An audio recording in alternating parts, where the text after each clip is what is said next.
Stand by for the Brewery Underground podcast.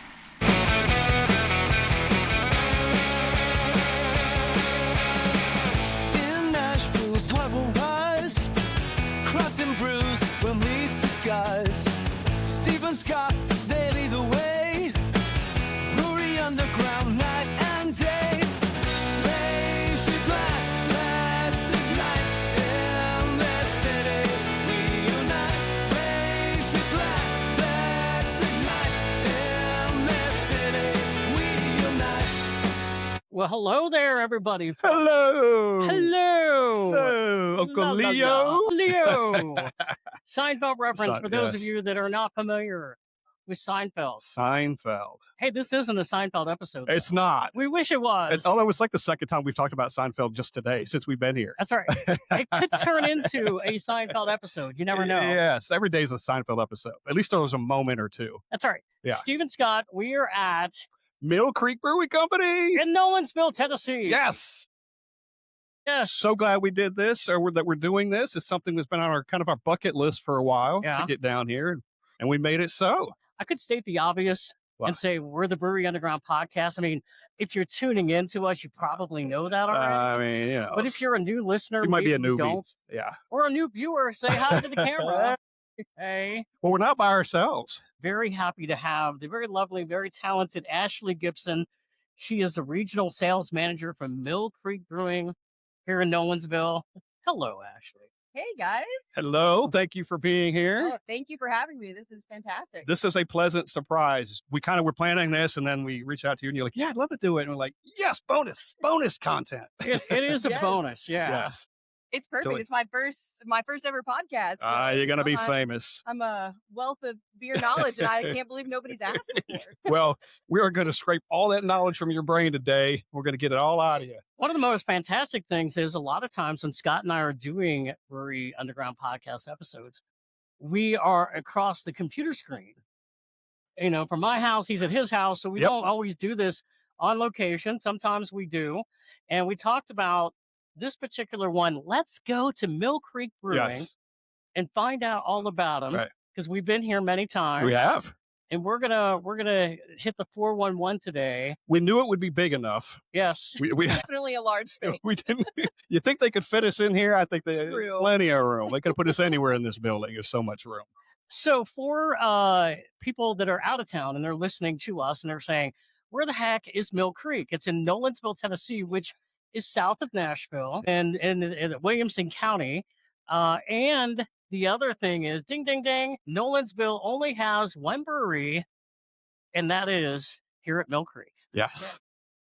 Yes. It's great to be in this town. I feel like the community has really embraced the brewery. We do a lot to give back to the community here. So, it's a great family friendly tap room, great food. I tell people that all the time when I'm out doing tastings with people. So, love being here in Nolensville. And again, as you mentioned, the space is huge. It is. With private events, whatever the people need, we can accommodate. Yeah, I Golf think simulator. I think a baseball game is about to break out over on that side. I saw the teams getting in line, so maybe no. Yeah, and we'll talk so much about this place and the history and everything.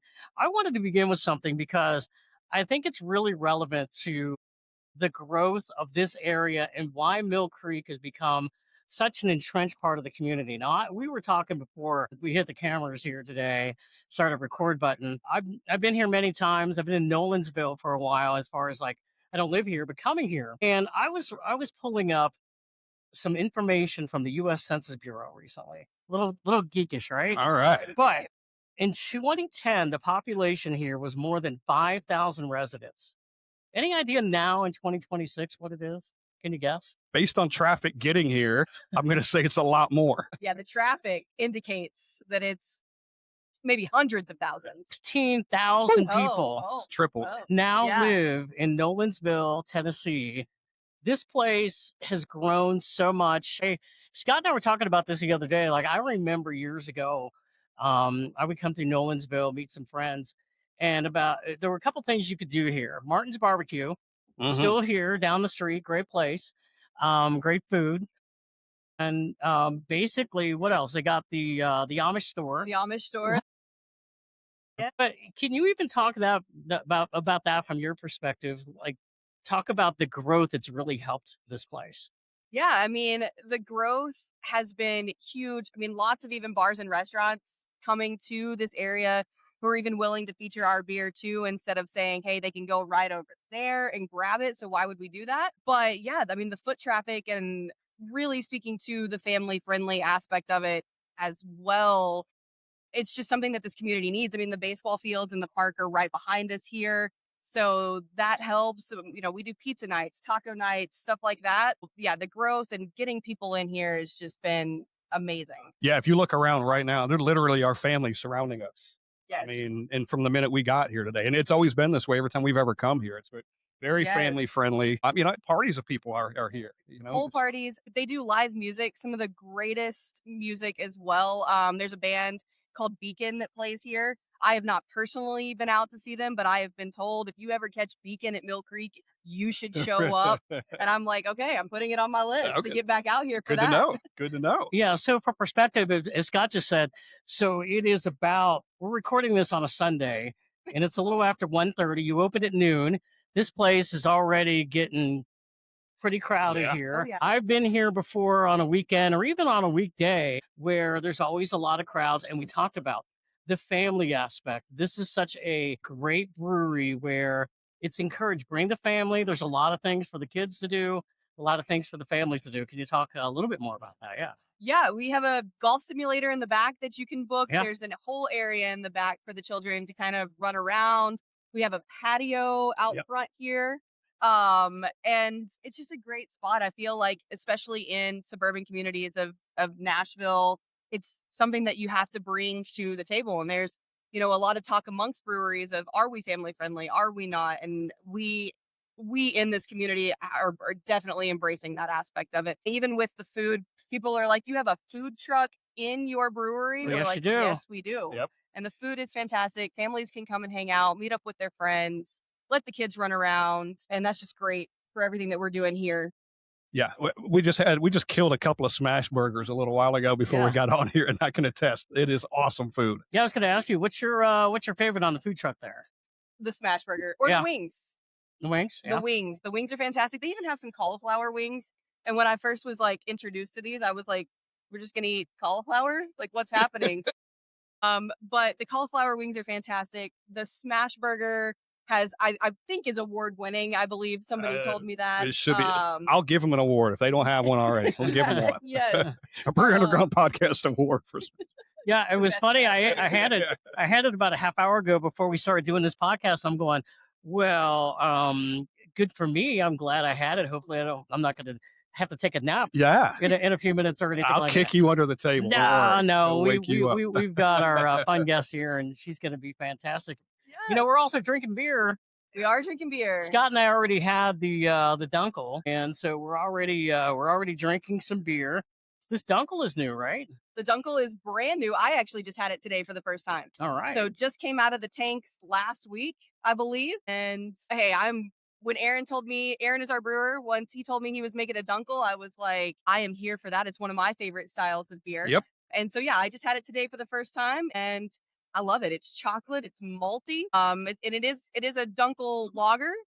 So it's definitely hitting all of those tasting notes. When you said the other day that we were talking about before we came on here, you coming on here, that they had the Dunkel, and I was excited. I was like, all right, I'm starting with the Dunkel, and I did. Have a good Dunkel. And our buddy Tom is here, sitting right over there, and he first thing he got was the Dunkel. He goes, "This Dunkel slaps. Like it is good." Yes. And I feel like it's something that a lot of local breweries, once Zahn's closed up, I mean, they had a great Dunkel, in my opinion. We see Yeehaws from time to time, but Yeah. they pulled back on production a little bit of that. I think it is back. But from a local standpoint, we're not getting a whole lot of Dunkels. No. So I don't know if it's going to go out into the world. You may have to adventure down here to the tap room to get it. I've asked for some, but you never know. I'm all about spreading the love of our beers and getting it out to the community, but it's so good. I think you just hit the key word there. You're going to have to come here to get it.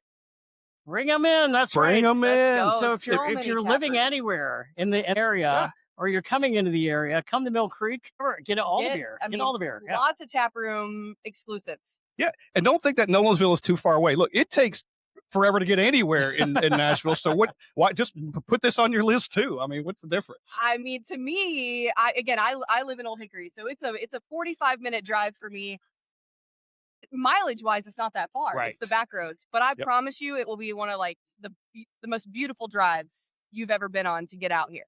It's just peaceful. When I Yeah. come out here once a week, and typically on a Tuesday morning, I'm like, it's just a nice way to start my Tuesday. That's It's just good. peaceful. Yep. I had mentioned to Scott when I got here today, I said, it's nice to get on a road where the Waze doesn't take me onto like I-24, Yeah. 65. I went some back roads. I got here, no problems. Yep. And here we are at Mill Creek. Yep. And back to what you were saying about the growth, if you take those back roads, you will see the growth. I mean, Yes. the amount of housing developments. I mean, I've been with Mill Creek, it'll be 2 years in August, and been making that drive pretty frequently. And there's a whole housing community down the road, guys, that There is. was not there when I started 2 years ago. And they're all like drive through it, and everyone is already sold and they're not even built yet.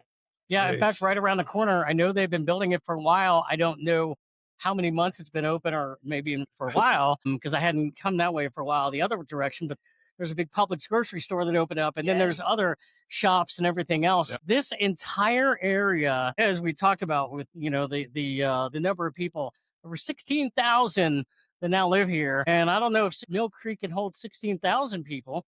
Maybe we don't want to Probably encourage about that, half. I don't know if Nolensville Road can handle it. That's 100% true. Hey, another little tidbit before we move on from Nolensville itself.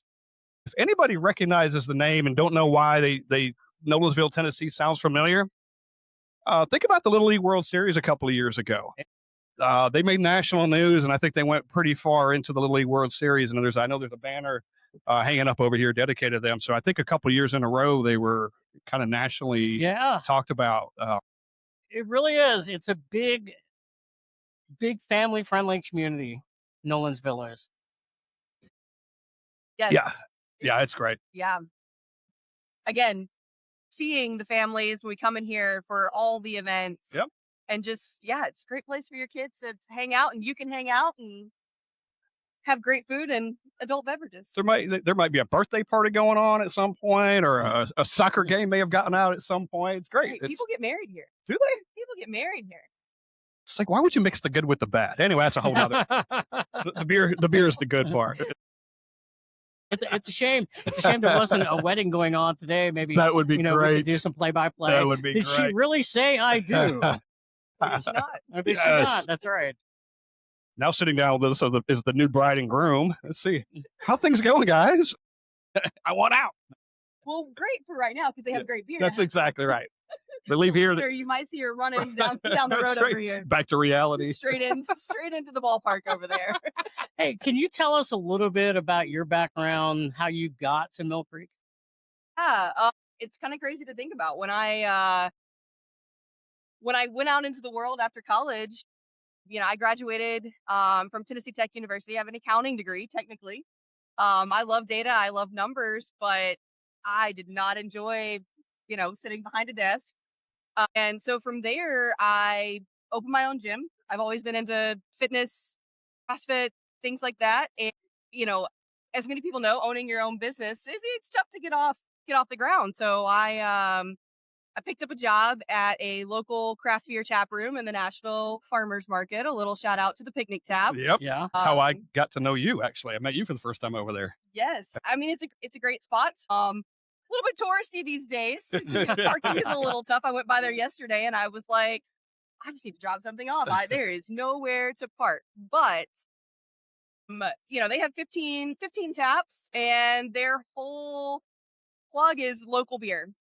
Obviously, we've as beer has grown and everything, we've expanded into some regional taps over there. But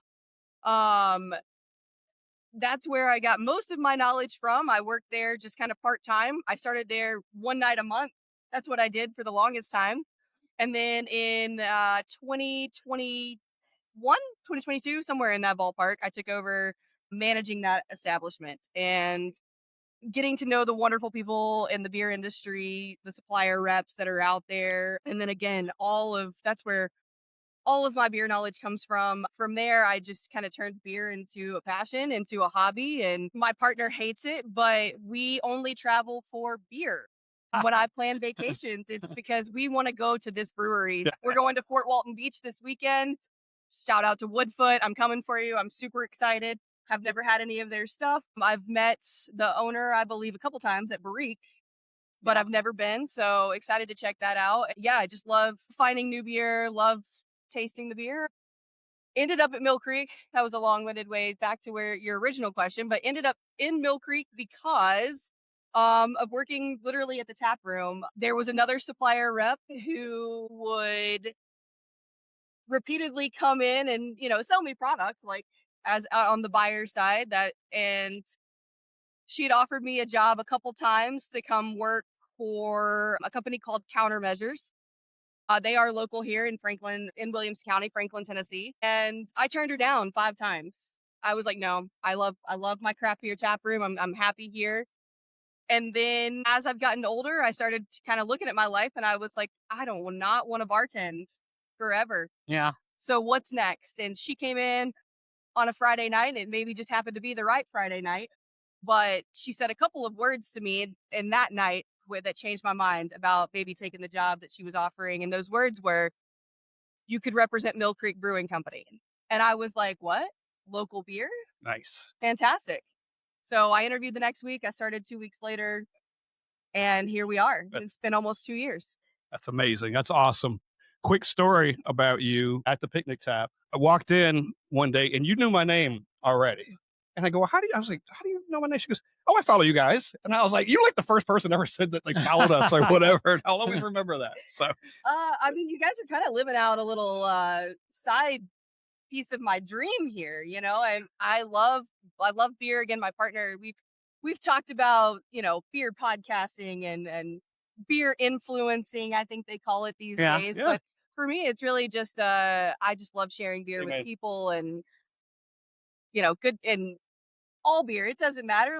Just getting it out there into the world. And when you guys popped up, I was like, yeah, quick follow. And then in addition to that, I was managing a craft beer tap room. Whatever we can do to get people in the door, we got to get people in the door. And I was like, what is this picnic tap thing? I must go. We have a lot of fun. And even like Robert Spivey that was just here in the beer community, we see Robert out all the time and he just came in, he just left. And, Tom Schumacher's here as well, one of our friends. And really, honestly, and another truly, buddy, Steven's over here. Yeah, Steven's over here as well. And not just in the Nashville area, but in other areas, Ohio, Kentucky, West Virginia. We've met some fine folks up in Delaware, and we've had friends that we've made through this podcast. Louisville. Oh, yep. Yes, that have come into Nashville, and we're like, here's some of our recommendations. Here's where you need to go. Now we got to also get them to Mill Creek. Give them the Mill Creek. Get them to Mill Creek. That's all right. You mentioned Ohio, though. I think that's one of the things that kind of drew me to you guys. I think one of the first posts I may have ever seen was you guys walking around Cincinnati. And my partner is from Columbus, Ohio. Yeah. And so I've done a lot, as a patron in the Ohio beer community. And I was like, who are these guys covering Ohio beers? Yeah. Well, they live here? What's happening? I was like, they're talking about some of my favorite breweries. What's going on? Well, and I grew up there. So Okay. it's actually kind of how we talked about this. It's actually kind of how it started. Scott and I have been friends for years, and we would go up to Cincinnati and go to some Reds games and stuff like that and hang out. And we were I don't know, 5-6 years ago, we were sitting in a Reds game, hitting some breweries and going, maybe we should start a podcast. And so we about once a year or two, we'll go back. I go to Cincinnati a few times a year because my family's up there. And then we make a trip once a year to do like a whole big Cincinnati takeover. We're going there in September, hitting an Oktoberfest event up there. I've heard that their Oktoberfest is one of the best. Yeah, yes. Have you guys been already? He's been. I have been. You've He's been once. Yeah, it's the second largest in the world. Yeah, we were up there 2 weeks. We went to Third Eye up there. Yep. 2 weeks before the Oktoberfest celebration last year, and they were like, "You've got to come back! You've got to come back!" And of course, we couldn't pull that turnaround that quickly. But it's on my list of Oktoberfest to get to this year. We're going to Munich, so it'll unfortunately have to take a back seat. Yeah, okay. Wow. Well, if there's one to take a back seat to, it might be that one. It's a pretty big deal, apparently. Something. Yeah. Oh, I'm jealous. I've been to Germany, but we didn't go to. We went to Bavaria, but we weren't there for Oktoberfest. But just being there when it wasn't Oktoberfest was amazing. I mean, the beer Yeah, culture, it's nothing but beer culture over there. It's amazing. I'm really excited about it. There's I don't know if you guys have talked to Doug Page at all. He runs the beer department at Providence Wine and Spirits. He took a trip last year, about the same time that I was taking a trip, and because I was doing like New England. We went up into Burlington, we went to Maine Beer Co., all that stuff. But he went and did a European beer trip. He was jealous, I was jealous, but I'm stealing his beer trip this year, and we're doing, Amsterdam, Prague, Brussels, Munich, Dublin. So incredibly excited. Beer flows like water over there. It's like That's it's what I'm literally told. yes. I think it's literally cheaper than water. That's what I'm told.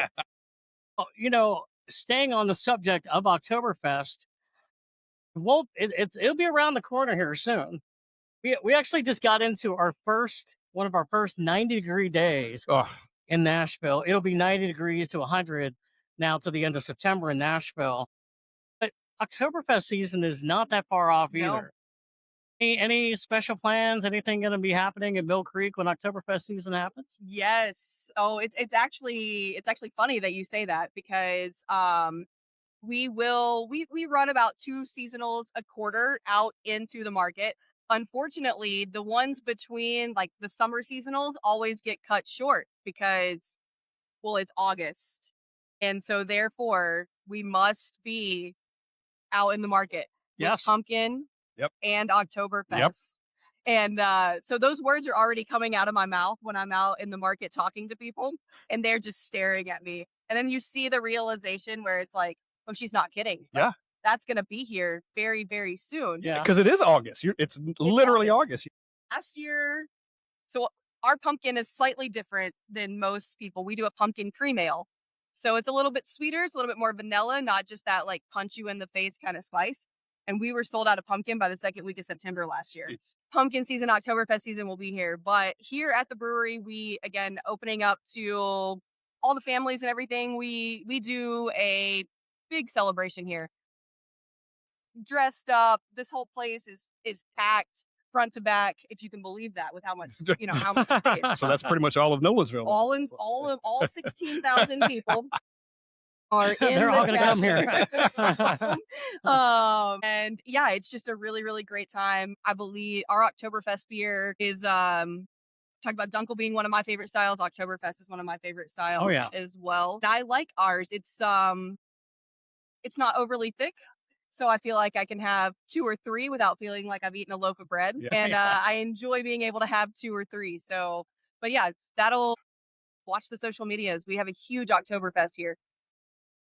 I've got a friend group, and every year they do an Oktoberfest. Call it a bracket. And we all get together, and everybody brings different types of Oktoberfest. Mill Creek won What? one year, yes, and I don't know, just 2 or 3 years ago, and it was like, just like we try them blind, right? And they all come out That's blind. amazing. And somebody's pouring them, and then this one passes, and this one goes to the next round, blah blah blah. But Mill Creek won, and it's always been high ranking in that group anyway. It is a phenomenal beer.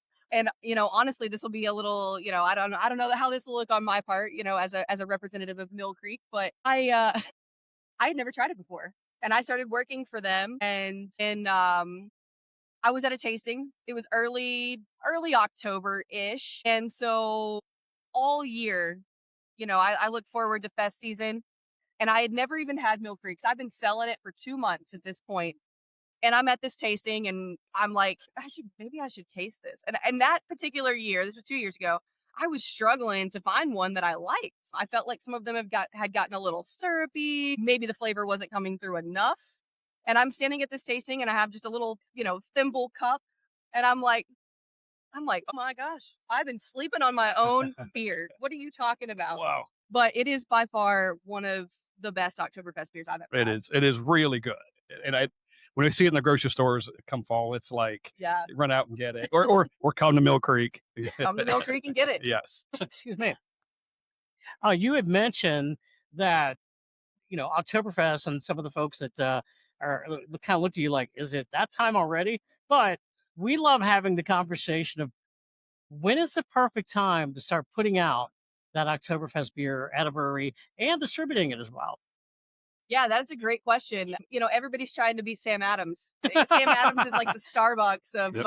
Well, pumpkin and Right. Oktoberfest. You're fighting for shelf space at Yeah. that time. Not to interrupt. I'll let you continue that thought in a second. I'm one of those that on the very first day that Sam Adams Oktoberfest comes out, I'm that guy that's standing at the grocery store, and I don't care what Yeah. time of the year it'll be because I just Mhm. love Oktoberfest. So anyway, continue on with your point there. Yeah, I have some thoughts on that too. Yeah. Well, I'm a business from the distribution We'd standpoint. love to hear it all. So the first year that I was here, it was my first year. And I came in the middle of August, and so we were, in my opinion now, at that point I didn't know any better, but in my opinion now we were a little late to the game getting it out because they had like a little lapse in maybe some sales representation out in the market, and so we get it out there and we sold a ton though. I mean, in the short amount of time.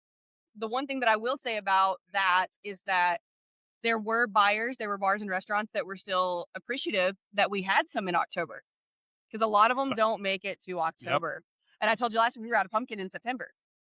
So that was kind of a cool thing to see there. Last year we were out the first week of August, and it was ground running. And it was one of the craziest things I've ever seen, where people were buying up 9 sixtels at a time for their menu placement, 4 half barrels at a time for some of those places that were going to run it through the whole season. And I was like, August, from my standpoint, August. Yeah. And this year, because I just mentioned, we're going to be in Germany for 12 days, the latter part of September. So when I go out and talk about it now, I'm like, I really need you to be thinking about that, because I'm not going to be in here. I'm not going to be here in September to sell it. Yeah. Shit, what was I going to say? Well, I'll help you out Yeah, here. go ahead. I have argued that I think we're within like 5 years at a lot of places seeing Oktoberfest on the tap menu, almost all year long. I agree. I don't know if that's too much or not. It kind of reminds me, here's a pet peeve of mine, not necessarily about Oktoberfest, but every year, like July 4th happens, and then July 5th, you go into a store and they're already selling stuff for Christmas. Yeah. And you're like, can we get through Yeah. summer? Yeah. We're always in a hurry to make it into the next thing. Yeah. And as much as I would love to drink Oktoberfest throughout the year, it's also one of those things where it's special. We look forward to it. Mhm. We're guys that, as you talked about earlier, we want to get together and we want to try different variations of people's Oktoberfest. And that's the fun part of being a beer drinker too. So I don't know, man. I hope it doesn't get watered down, not the beer, but just the essence of the Oktoberfest season. It's always something to look forward to, right? It's like just like Oktoberfest season in general, whenever that is, But from a marketing standpoint, though, you're Yeah. driven by demand. That's just the way it is. Yes. Yeah.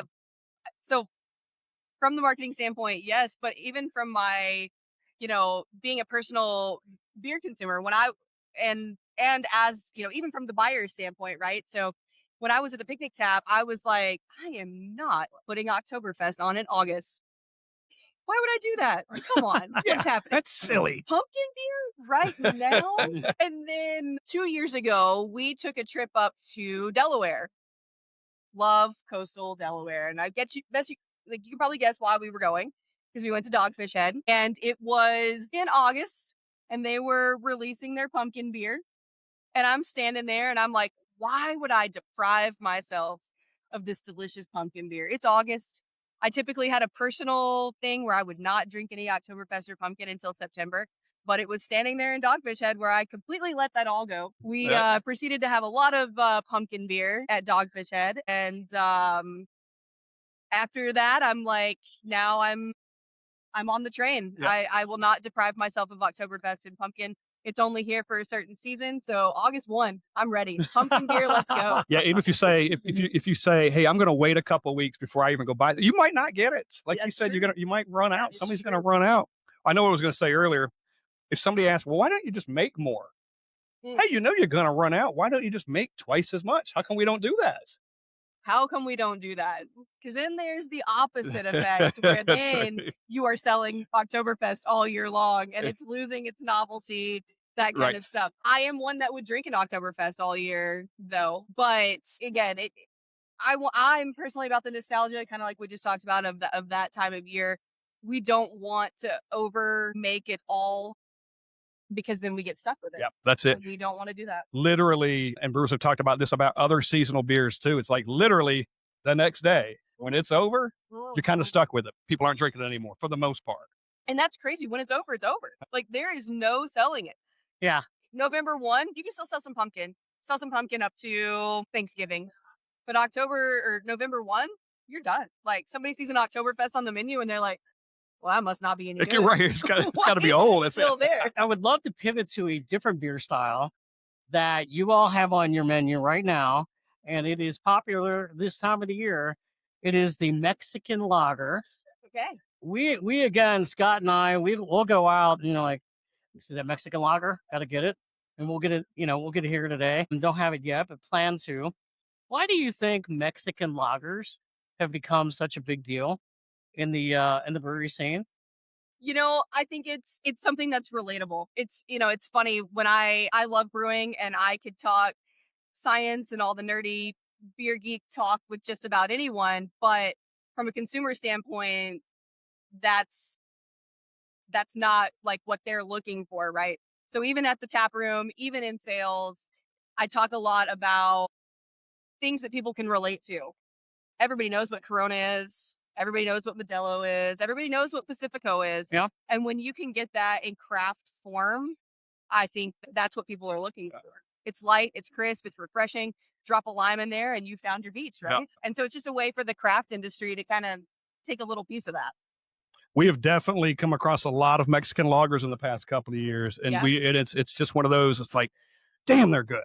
They are good. It is. Again, we good. mentioned it today. Nashville, we're having, probably the second or third day of 90-degree weather in almost Memorial Day weekend. And So here we go. if I'm sitting outside on the porch or cutting grass or doing anything like that, what is one of the more perfect ones? We're also going to be talking about some of your other ones, but a Mexican style lager is one of the perfect beers if you're just sitting outside with friends in this kind of weather. It's light, perfect. easy, crushable.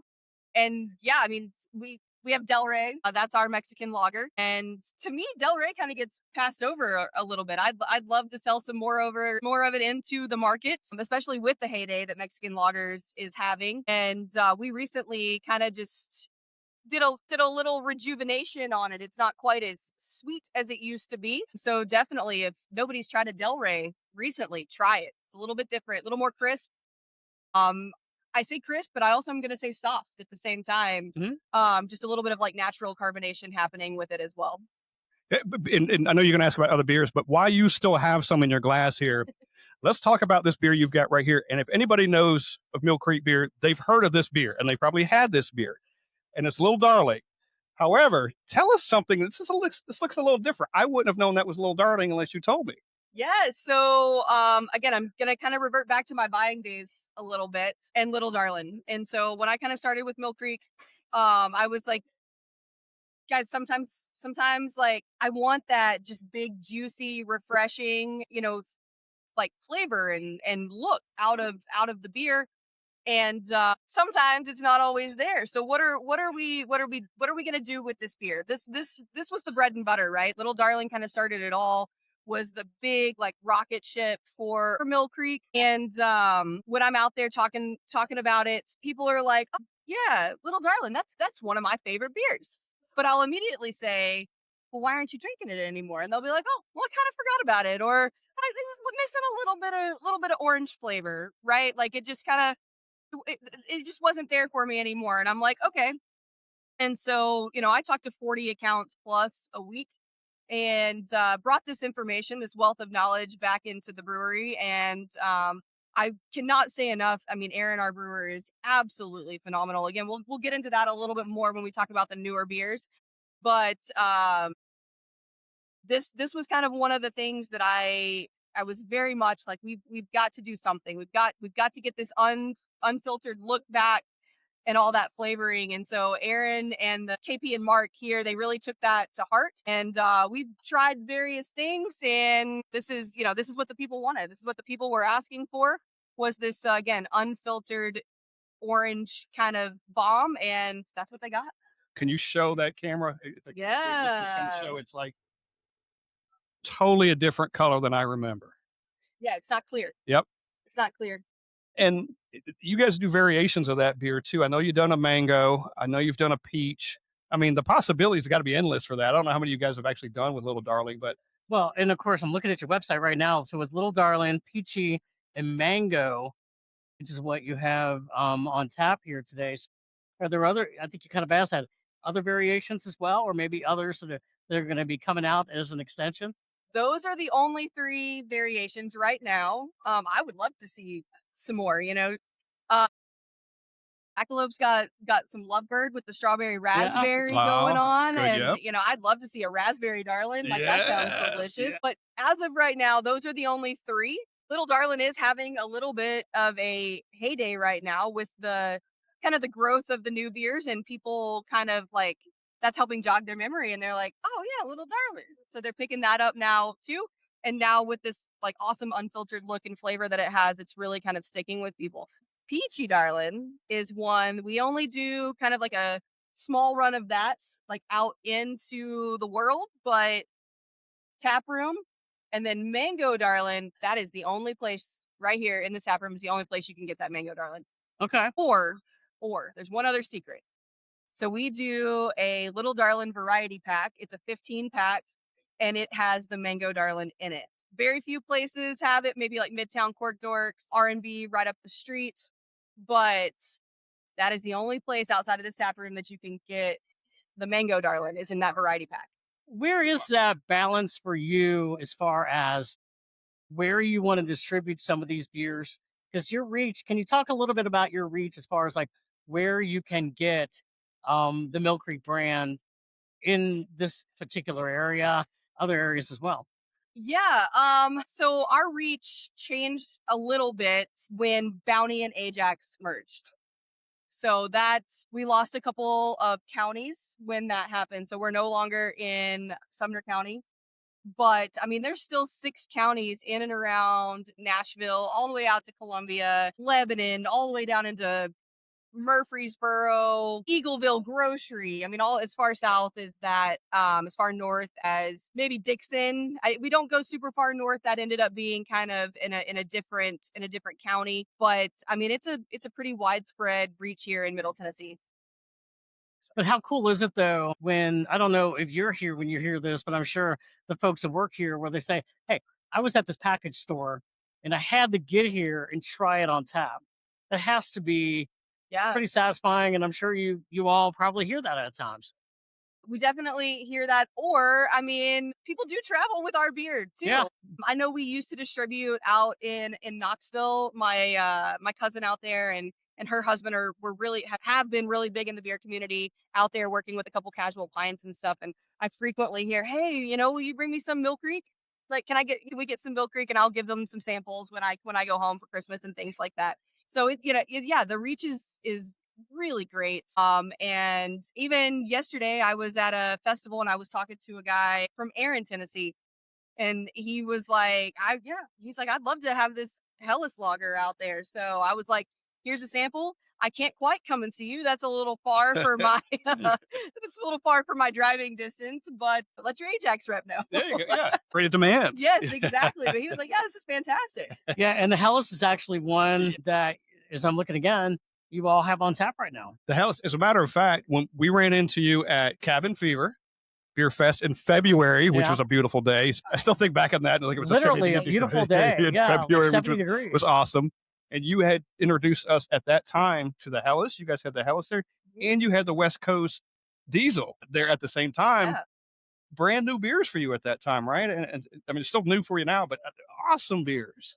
That festival was literally the first day that either of those beers had ever come out of the tap room. Okay. That was day Wow. one. Okay. So We got them day one then, because I yes. got both of them. That was a little bit of experiment, I think, on my part. I signed us up last minute for the Cabin Fever Beer Festival, and it was, front and center in my mind to really feature those beers, and let's get some feedback before they do, fully launch into distribution. And so that was kind of the goal of that festival. People seem to love them. They were good. Now, had you guys done a West Coast IPA before? We have Neon Days. Neon. Oh, okay. Yeah, Gotcha. we have Yep, Neon okay. Days. That beer is always in the tap room here. And then as far as being out and about in the public, we do a lot of 16-ounce cans of that. It's at the Sound Stadium, Okay. things like so. It's mostly in venues. Okay. Well, That makes- yeah, and we'll try to replicate the conversation we had before we turned on the old mic and camera here. But I had said I had West Coast Diesel just 2 nights ago. I was at Mr. Brews in Smyrna, and I didn't have it at the Mill Creek Festival, or I'm sorry, at the Cabin Fever Festival. Bad me, I should have. Yeah. But when I had it on 2 nights ago on a flight, what did I tell you? That you wish you had had more. Yeah, exactly. I think that's what everybody is Yeah. saying right now is that they wish they had more because it went quickly. Yeah, you've talked about many times certain beers are good on a flight. Like you only Uh-huh. want 4 or 5 ounces. That's one you want 16 ounces Oh of. my gosh. Yeah, absolutely. And you had talked about, what American IPA and stuff like that, the pininess of it. And I said, well, I didn't get that as much as I got more of the hops, but also just the overall taste of it that I thought was really, really good from that particular style brand of beer. Yeah, I mean, we kind of touched on it a little bit before of, like listening, like what are the consumers Yeah. looking for? We talked about again with Little Darlin, this unfiltered juicy bomb that it is now. And again, 40 times a week, I'm asking the question, what are you looking for? And a big one this time was West Coast IPAs. And I thought to myself, even from taproom experience, the Westies making a comeback. I'm here for it. Yeah. I love a good hazy IPA, but man, there is nothing like a good piney, just resinous West Coast. Yep. And we had done a small run of diesel here in the tap room around Christmas time and huge response to it. And I was like, okay, guys, am I going to get any to take out into the market? And we're only brewing at 10 barrels at a time. So very, very small. But that's also the objective. I mean, we're here to keep it small. It's kind of a little project that we're working on.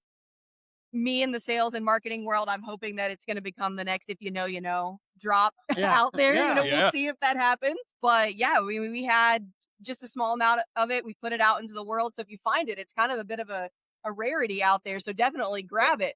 You need a West Coast Diesel Day. A diesel Right. day. That Diesel was day, diesel day. Yeah. Let's Be do awesome. Be it. lined up out the door out here. I'm here for it. But one of the things in that is keeping it small batch. We want to definitely be in control of that flavor. So again, we're only going to brew it 10 barrels at a time.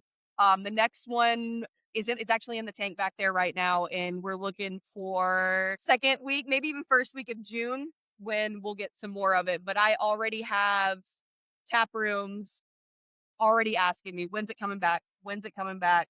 People I know out, in certain tap rooms, people were bringing growlers to fill them up. Awesome. And, just to make sure they could get it. Yeah. And so that was, again, talk about reach. Like Yep. this was in Columbia, Tennessee, right? Like that was a great, story to hear. For perspective on that, Columbia, but almost an hour away from here. Yeah. Yeah. That's great to hear in this day and age, just with beer. Like there's a demand for something, and there are people excited about it. Can't get it, can't wait for the next time it comes out. We're standing in line for it, pre-ordering or whatever. It's great to hear just in the way beer is right now. The concept of it kind of like came to me with you guys may remember, but when Barrique was first starting out, right? Like I remember Joel would post like random drop here. It'd be like at filling station and people would be like running. How do I get that Barrique beer? And I just thought that was like one of the coolest things ever, where it was kind of like, and if you know, a search and find. And again, my cousins my cousin in Knoxville would be like, Ashley, I saw this on Instagram. Can you go get this for me? I'm like, it's 6 bottles, Katie. Like, Yeah. I'm not that special. They're like you're gonna get it like everybody else does. Exactly. And so that just like little bit of like marketing technique that they did when they were first starting out, I just kind of thought that was genius. And that's a little bit of the perspective that I took with our diesel. I think it's just, again, it is so good. It is so smooth, piney resinous on the nose, smooth to the taste.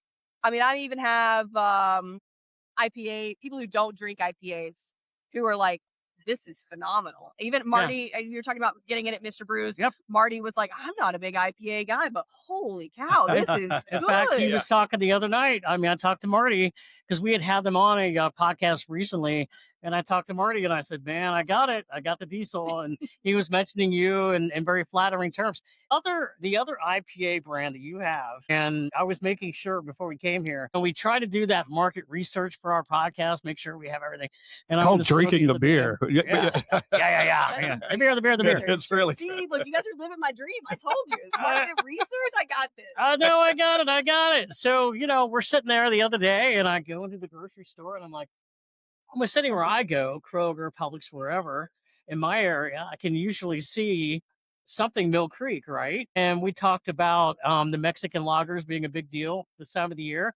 The other brand that you have on Mix Pack that I think it's fantastic, you know where I'm going with this, is the Mix Pack of Easy Days, Neon Days, and the Juicy Days IPAs.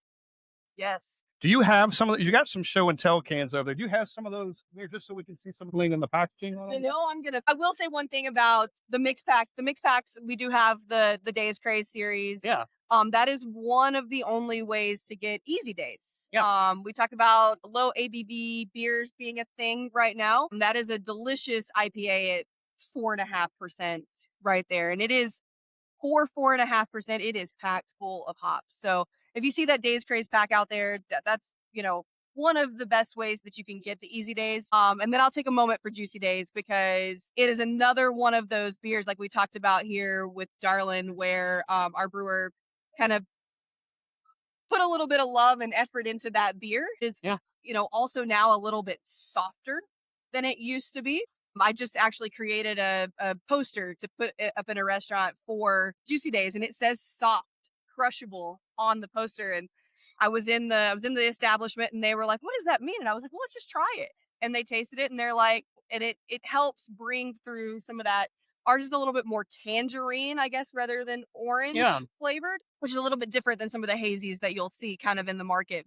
It's now a little bit softer than it used to be, and just something that Aaron was kind of working on, bringing in a little more true to style, like hazy brewing method to get that out of it. So I feel like I remember when that whole haze series came out. And it was almost like when KP bought into the place, it just seems like it was kind of right after that whole series kind of came out. It seemed like it was a game changer for you guys. Like it's bright labels, on the shelves, and it's like, oh my God, all these like this whole series is great. Yeah, the bright labels on those, are absolutely phenomenal. But I'm going to use that as a way to check out some of these labels that we've got. Please, yes. So again, we've recently rebranded. I'll take one down, pass it around. That's the one I was just drinking, as a matter of fact. Yeah, right the here. Czech Pilsner. Yes. Look at that can art. It's just simple. It's very classic. cool. It's easy. And that's what I liked about it. It's eclectic. When I saw it for the first time, I came into the brewery and I was like, what is that? That looks amazing. Yeah. And, just kind of talking about it from that perspective. It looks like there's a classy beer in this can. 100%. And there is a classy beer in this can. Yep. I love it. That's what I really like about it. But that was our current seasonal. It's going to be moving out in about 2 weeks. Yep. For the next one. The German Pilsner, again, with a little bit of the German style flag going on there. The German Pilsner will be our next seasonal. And then, again, we mentioned the Dunkel lager beer. See, those are cool as hell. I really love that packaging. That packaging is so good. It's easy. And it really does. You're right. It does kind of tell you what that beer is based on the style of the font and stuff. It is very German-like with the font. I love it. It's great. Yeah, clean and eclectic. The next seasonal that we're coming out with too, that'll launch with the German Pilsner, is actually an ESB. Nice. So bringing it back. Love those. I love a them. good ESB. Me too. I feel like it's kind of been a thing of the past. So, and in talking to Aaron, it's his favorite style of beer too. So when he got the chance to make it, and it's actually going to go out into distribution, that's really exciting for him and for us as well. I love that. People get not turned off, but they get scared of ESBs when they see what it's just what the name stands for, extra special bitters. And people like, bitter? Like, no, it's not that at all. No, they're fantastic beers. It's just a light, smooth, malty, biscuity beer. And I love it. It's typically lower another favorite ABVs. style. Yeah, lower high ABV. Yep. So yeah, like I said, I think the Dunkel lager here is going to probably remain taproom only. These three are going to be into distribution, but we even kind of took some fun take. I brought a couple of our fun ones that are also taproom exclusive. I mean, we had to jump on the peanut butter and jelly bandwagon, Oh, yeah. right? So that a nice little picnic peanut butter and jelly sandwich going on Very- there. And then another taproom exclusive that a lot of people don't know about is that we have a 10% milk and cookie stout. Yep. Robert just So, had that. I think. Yeah. It's pretty solid. I Yeah. drink that a lot at Christmas time. It might be too warm now, but at Christmas time, that was fantastic. But so yeah, new packaging, I new love that. beers. Looks It's an good. exciting time at Mill Creek. Yeah, it looks good. Like you like. Fresh takes on some of the old stuff as well. You know, some of the foundation, fresh takes on the foundation as well. Well, it kind of goes into what we talked about in the beginning of finding the brewery experience for people that are going to come in. You know, you want people to leave and go, man, I got the Hellas. I got the Bohemian. Oh, wait, I got this cookies and cream. Yeah. I mean, everybody is talking about something different and they're talking to their friends. And then next thing you know, people are coming in. Next thing you know, we're doing a podcast here. Right. Kevin that runs the kitchen has been helping me do some tastings out there, and we did one at Sinkers on Friday, and we were just kind of talking about the busyness of the tap room, and he's like, it's so busy. And I'm Yeah. like, that is great news. I mean, even at the Cabin Fever Beer Festival, I was like, let's feature some things that people don't normally get. Let's drive them back to the tap room. Brew at the Zoo is coming up. Yep. We're gonna have the peanut butter and jelly. This is technically a sour beer. It's a Berliner Weiss. So it's not gluten free like the other one. Right. That's my biggest concern when I send that out there. I'm like, it's not gluten free. But again, that's really perfect for an event like that. Yes. So yeah, just featuring that beer at Brew at the Zoo, and I'm sure we'll have the Hellas and Darlin as well. Yeah. It's cool that you did a different spin on the PB&J, just in a different style. I think it's a nice little, it's still PB&J, but it's got a different twist to it because it's a different style. It is it is a different style. It's a little bit heavier, to be honest. I mean, it's not going to be as thin as the mixtape, and again, not gluten free, but I think it still holds. I mean, it's very peanut butter on the nose, which is kind of crazy, and then it's very Concord grape. You really get that Concord grape out of it. Okay, nice. Yeah. I was at Deep South Growlers yesterday, and they didn't talk about it. Well, they did a little bit, but I'd seen a post they had created a day or two ago. There's an event coming up that they're going to have, and you guys are involved in it. So I'll let you kind of spill the beans on it and tell us kind of how it came to be, because it sounds pretty friggin' cool. Yeah, so again, we keep coming back to Cabin Fever. Apparently, that was a pivotal moment in Mill Creek history, especially this year. But yeah, at Cabin Fever Beer Festival, I sat down with Josh from Yazoo Brewing Company and Cameron from New Heights Brewing Company. Probably two of my best friends in the world. Again, I was a buyer for 10 years. I know all these guys. All of them are really good friends of mine, typically, but the three of us were sitting there talking, having a beer. We've packed up. We're hot. It was warm that day in February, and we were like, what is something that we can do as a beer community? I feel like for me personally, in my tap room experience, that was one thing that I always wanted to drive was beers community. Like, a lot of great things happen. Businesses are created over a pint of beer. Some of the best conversations in the world happen over a pint of beer. And a lot of that is also created through collaboration and growth of just the industry as a whole. And so the three of us put together what we're calling Battle of the Beers. We have a pretty solid logo. We have a pretty solid little poster that we put together for places. And it's just a fun night where a restaurant or bar, tap room can feature beer from each of the three breweries. The three of us show up, hand selling beer, talking to people about beer, handing out swag. And then at the end of the day, you get to vote for which one is your favorite. And this will be our second one coming up at Deep South Growlers. It's on May 27th. Okay. Yep. We did our first one at Old Hickory Pizza and Pub last month, and it was, butts and seats for beer for 4 hours straight, which, is exciting to see. Yes. Is people coming out wanting to try beers, craft beers. Beer community unite. Yeah. Yes, so beer community unite. Our objective right now is, one a month at wherever will have us. But our first one was fun. Really looking forward to this one at Deep South Growlers on the 27th. and I hope it grows from there. And this one in particular is going to be called Battle of the Loggers. So we'll each put up a lager that people will get to vote for. But the possibilities are endless, Battle of the Yeah. beers just in general. Battle of the Saisons, who wants to see that? I know. mean, Yeah. Battle of the Exactly. Westies, right? Yes. I mean, It like you could said, it's really be unlimited. anything. You could go forever with this thing and just change it up. Yeah, It's awesome. It Yeah. could really be anything. I pulled up the Deep South Growler post and it's got that poster on there and it's really cool. It's got all three of your logos on there, really colorful, and it's going to be awesome. I'm pretty sure I'll be there for that. I was going to say, you live I live right behind it, literally. You don't have a choice. I'm going to have to get over there too. I will be. They'll absolutely. be like, where the hell is he at? Yeah, Why is he not really. here? No, that's exciting. And I don't know that I've ever been a part of anything like that. So that'll be kind of neat to see that. Yeah, we took like a Battle of the Bands kind of theme on it. So there is no music, unfortunately. I mean, unless Josh gets up there and wants to sing. We took like a little Battle of the Bands theme on it. And yeah, people will get to vote for the best one. Funny story, we had this like handmade trophy that I made from Hobby Lobby the day of the event that we had the last time. And actually the Mill Creek Hellas Lager won the first ever Battle of the Lager.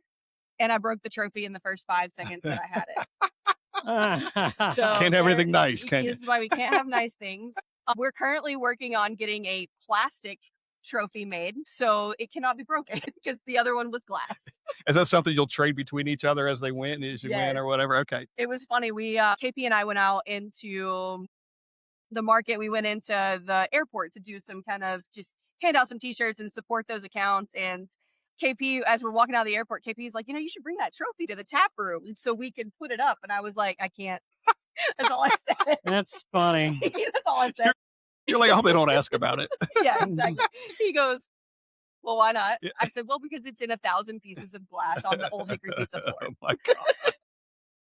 Hey, before we get out of here with you, is there anything else that you wanted to mention today that we haven't, or anything else that Scott needs to add? We have story time with Scott coming up on a trip that he took recently. We want you to stick around for because you like going to beer cities. But anything You bet. else that we want to conclude here with Ashley on Mill Creek? I do want to say, I was going to ask, a question about community, but you just literally told us about you and, Yazoo and New Heights getting together. I think that's awesome. I think Nashville, we've talked about this many times. Nashville is one of those beer cities that seems to happen a lot. Like breweries kind of helping breweries, whether it's, borrowing some hops or some grains or, somebody told us that their keg washer was broken and they borrowed a part from someone and had to run it back, the next day, like stuff like that. So that's another example right there of just getting together. Hey, we're selling beer against each other, but we're not enemies. No, I mean, again, if Cameron's Gold Skull Mexican lager is doing well, chances are Del Rey is going to do well too. You know what I mean? Yeah. Like, Yeah. we're working together is one of the biggest things that I've really enjoyed from this job, and getting to work alongside my friends now has been fantastic. I love the show Bar Rescue, and there's a place in Nolensville recently that was on Bar Rescue, and it wasn't you guys. You guys are fine. It wasn't you guys. However, there's a segment in Bar Rescue where they always take the owners and they take them off site and they kind of have an interview and get to know them. They did that and they came here in Mill Creek. I saw it and I was, and it's just a little thing. I was watching That's it and I really go, cool. yeah, they're, just kind of one-on-one and with John Tafford and I go, they're in Mill Creek. Literally, the background was bad. I was like, all right, Mill Creek. John Tafford in Mill Creek. Yeah. Yeah, that's really cool. Yeah, it was kind of a neat thing I saw watching the episode. So, one other thing I want to ask is, do you guys self-distribute? We are Ajax is our distributor partner. You did mention Asia. Okay, that's right. And, yeah, they have been fantastic to So, work with. so the trucks that I see, the Mill Creek trucks, they're probably just labeled for Mill Creek, but Ajax. Yeah, I tr- think there's, when you sign up with a distributor, I think there's a certain amount of advertising that comes Yeah, along with that, yeah. and that's where those trucks are coming from. That's great. I mean, I see them over. I saw one at Yeah. Main Street Liquors on Thursday over there Yeah. in East Nashville. Yeah, I think there's one big one, Okay. and then there's a little van as well that I know of that I've seen kind of out and about. Maybe There's that's what it two was, like the vans. van or something. Yeah. Yeah. I have one more thing that I kind of Absolutely. want to touch on a Absolutely, little bit. Please take all the time. Coming kind of back to the Hellas Lager, it's gonna be a new core beer for us. I think it's one of Aaron's favorite things that he's ever brewed. He's very, very passionate about it. So I want to give it its moment here. Absolutely.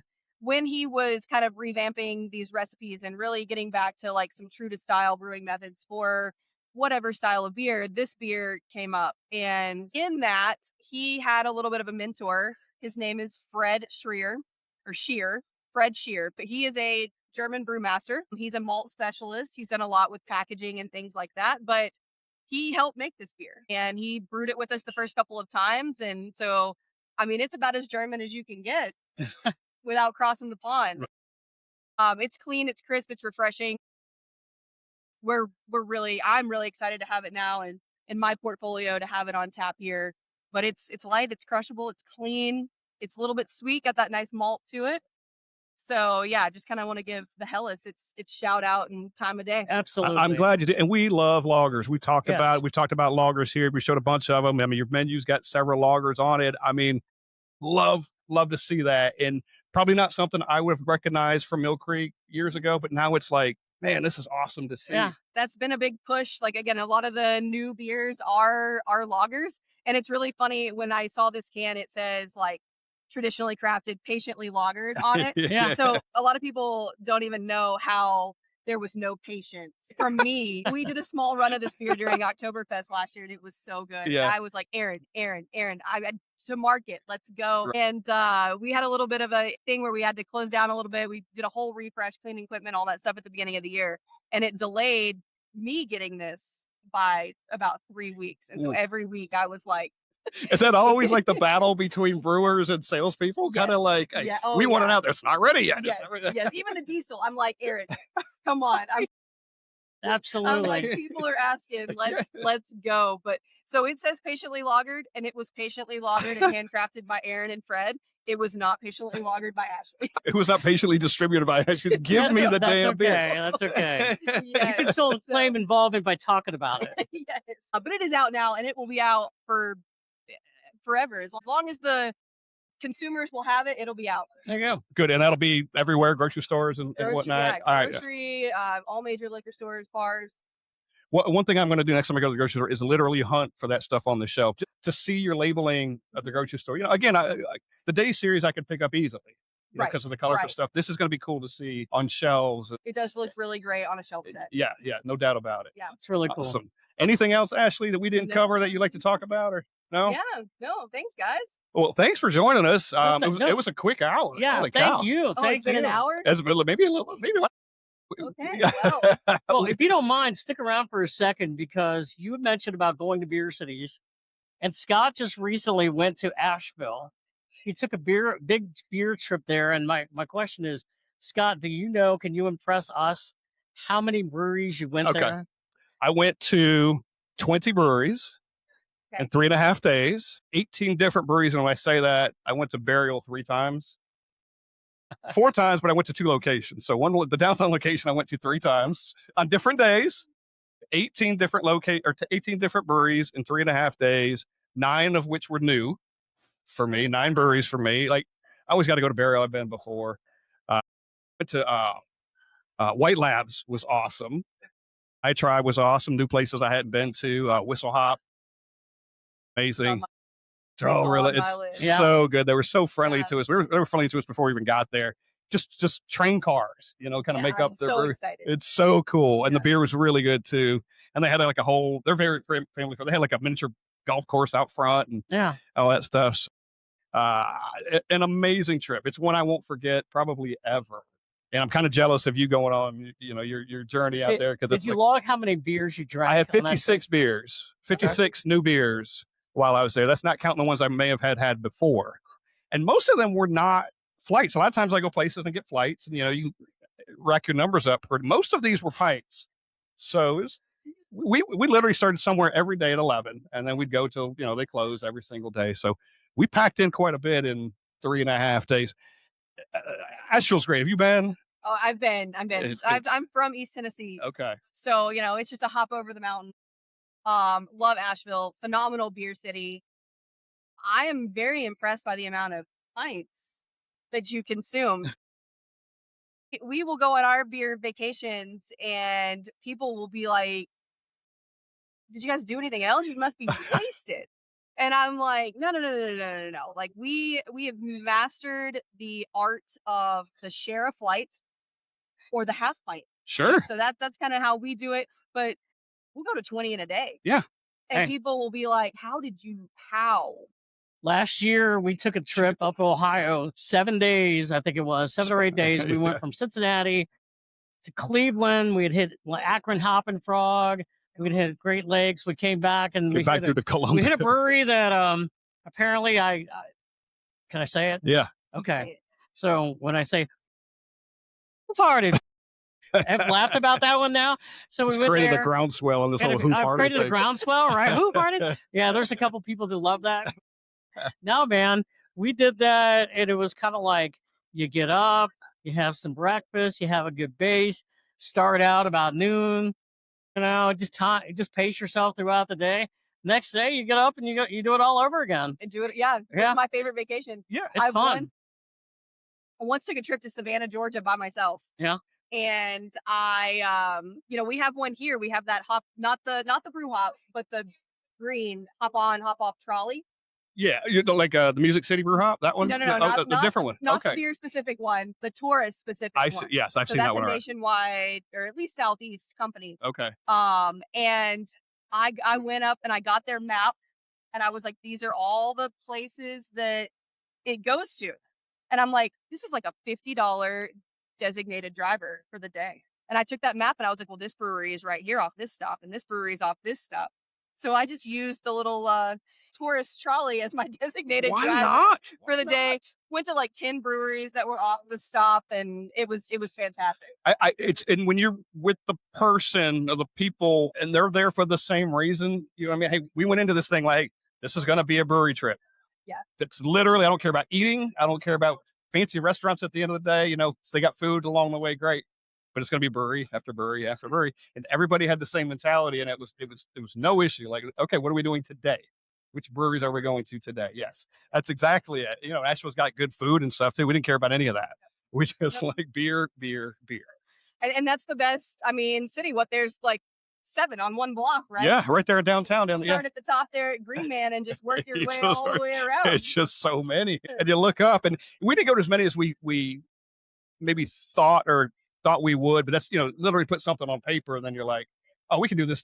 You get to a place, and we do it everywhere you go, and you stay longer than you thought you might have stayed because it's like, this place is better than I thought, or I need to get that beer next, or so you end up staying longer and not doing sometimes. You connect with the bar staff, or yeah. I mean, we've been known to like get adopted by locals who will take us to like crazy places too. Like, hey, did you know about this place? And we're like, no, but wherever the local says we should go, that's where we should go. We've had that before going out. Like I said, the beer community, we've got to the point that, especially up in like Cincinnati, and we've made friends up there, and they're like, when you're coming, let us know. Oh yeah. We want to come hang out and, share the beer experience, and even Nashville too. Yeah. Oh, yeah. The beer experience is phenomenal. Even in this area too. I mean, I've gone to Sierra Nevada before out in Asheville, and, my brewery reps here have gotten us beer tours, and, like, brewery reps even here have put in like words at various places, and that's just been so cool that to see that stretch. And then you get a little bit of special treatment. You get some of the things that just going in as a tourist you wouldn't get some inside scoops. So that's always been fun as well. Yeah, we had that at White Labs. They've got a kitchen and they got a brewery in there, and then of course it's the yeast company, and we got a private tour from Pablo, who we had him on the other day. Because he kind of knew we were coming and said, hey, I'll take you around and show you the place and in the back. So that stuff is cool. Like you said, it's like, the beer community is great. Yeah. It is all the time. Yeah. I do want to give a shout out to the people that came with me on the trip. I'd be remiss if I didn't. So, and a lot of these people. Yes. So I've got Keith from Porch Beers USA. He was there. The mayor. Yeah. Yes, Keith, the mayor. He's out of Delaware, by the way. He lives in Delaware. Yep. Nick and Ashley Row Truck. The first couple of the beer community, they FaceTimed me when they were there. That's right. In fact, Ashley loves my Who Farted. She says like 10 out of 10, that's my humor. Yep. She loves it. I'm like, hey, I just try. I just try to be funny, Yep. Brew Dude and Brewdette, West Virginia. Yep. And then, of course, Nick's got the Hop In We're Drinking podcast with Joe. Of that. And then we also met up with a guy out of Knoxville, beer community, that we not collab with, but we communicate with like through Instagram and stuff. 2112 Craft. Yes. Scott Hinshaw. So we've communicated with him many times. We actually got to meet him. He went to Knoxville and met us out there for a couple days. And then, another couple that we met through Instagram it just communicated. They heard we were going to Asheville, and they live in North Carolina, about an hour and a half outside of Asheville. And they said, we want to join you too. So we got to meet up with some other people. Cody's Beer Adventures, Cody and Tabitha. So they met up with us too. So it turned out to be this big thing where all just kind of got together and hung out, and it was a great 3.5 days. It's, again, when you're with the right people and everybody's doing the same thing, it's like we're not, you're not splintering off and doing different. We all, we're going here next. We're going here next. Yeah, we did that in Milwaukee last summer with some friends. I've been to Milwaukee 100 times, but I was like, hey, I'm telling you right now, we're hitting these breweries. This is where we're going. Yep. And they were like, all right, we're just along for That's it. I have 2 questions for Ashley. First okay. off, have you enjoyed this podcast? This has been fantastic. Thank you guys. And will you come on with us again sometime? Of course. Awesome. I can talk beer anytime. Let me Yes, know. yes. No, this has been great. Yes, thank you very much. It's been fantastic. So, I'm out of here, but let's raise our glasses to Oh. Mill All right. Creek. Yes. I've been nursing this last little bit because I was Yep. about to be out. Ashley Gibson, Yes. regional sales manager from Mill Creek Brewing. Thank you today from Mill Creek for joining us on the Brewery Underground podcast. Yes. Cheers. Cheers.